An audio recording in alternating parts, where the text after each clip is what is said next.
Okay guys, good morning everyone. Good morning, good day everyone sa Pilipinas. Okay, nagbabalik naman Sir Javi guys. Magsasagot naman tayo ng mga sample board exam items sa mga math majors this coming September. Okay, simulan na natin para marami tayong ma-discuss na concept. Ito, find the angle from the line passing through the points 4, 4, and negative 2, 0. Ito, dumaan daw ang line dito and also passing to the line 7, negative 1, and negative 2, 5. So, ang line daw, tinamaan niya itong 4 na points. Pero dito, Sir Javi, kapag dalawa lang points, ang formula is tangent theta equals n. Kukunin mo lang yung slope sa dalawang points. Okay? Kukunin mo lang. Pero dito, in this case, dalawa yung points na, what I mean, 4 yung points na tinamaan niya. Itong 4, 4, and negative 2, 0, and 7, negative 1, negative 2, 5. Therefore, dalawa yung slope ang kukunin natin dito. But before that, ang formula lang natin na gagamitin dito is tangent theta. Ang slope number 2, M2 minus M1 over 1 plus M2 times M1. So dito, di ba ang formula ng slope is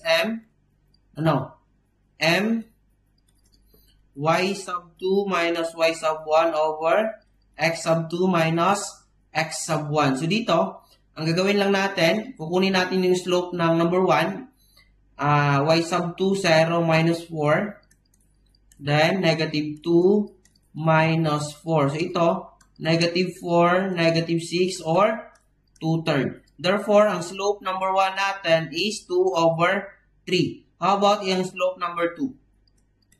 Ang slope number 2 natin, ito yung y sub 2 natin, 5 minus, it should be positive 1 na yan kasi negative 1.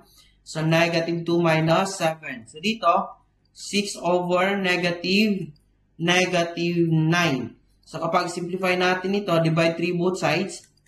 So, 2 over 3. Negative 2 over 3 yung slope number 2 natin. So, i-apply natin yung formula, Sir Javi, dito natin sa kabila. Tangent theta m sub 2 minus slope 1, 1 plus m sub 2, m sub 1. So, dito, tangent theta, di ba yung slope natin, number 2, is negative 2/3. Negative 2/3, then minus natin sa slope number 1, minus 2/3 over 1 plus negative 2/3 times slope number 1, 2/3. So, dito, kapag simplify natin, di ba, yung numerator natin, negative 2 over 3, minus 2 over 3. So, mangyayari dito, maging negative 4 over 3 na yan. Over, dito, gamitan natin ito ng calculator. Okay, para mas madali yung buhay natin. Okay, shift 93 muna natin. Okay. So, 1 plus negative 2 over 3,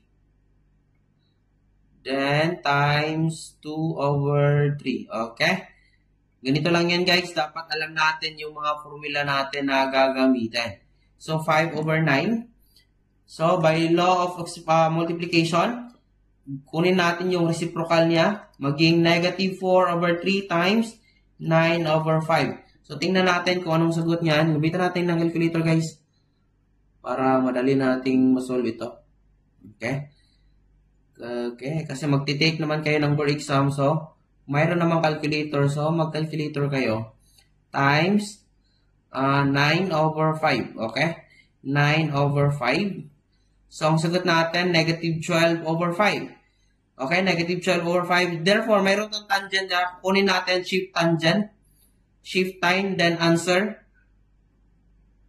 Di ba, ang sagot ito, negative 67.38. Pero dito sa choices, Sir Javi, walang negative 67. So, ang gagawin natin, mag-add tayo ng 180. Plus 180 para makuha natin yung angle niya na positive. So, ang sagot natin dito, 112.62 or naka-round off na ito, 62. So, ang sagot natin, letter A. So, ito lang formula guys, kapag apat yung points na tinamaan ng line, m sub 2 minus m sub 1, then over 1 plus m sub 2, m sub 1. Then, meron tangent theta. Kapag isa lang, for example, ito lang yung tinamaan niya ng line, wala ito, hindi ito kasali, ang formula lang is tangent theta is equal to slope. So, kukunin mo lang yung slope, then i-shiftan mo lang, makukuha mo na yung ating sagot. Okay, shift muna tayo.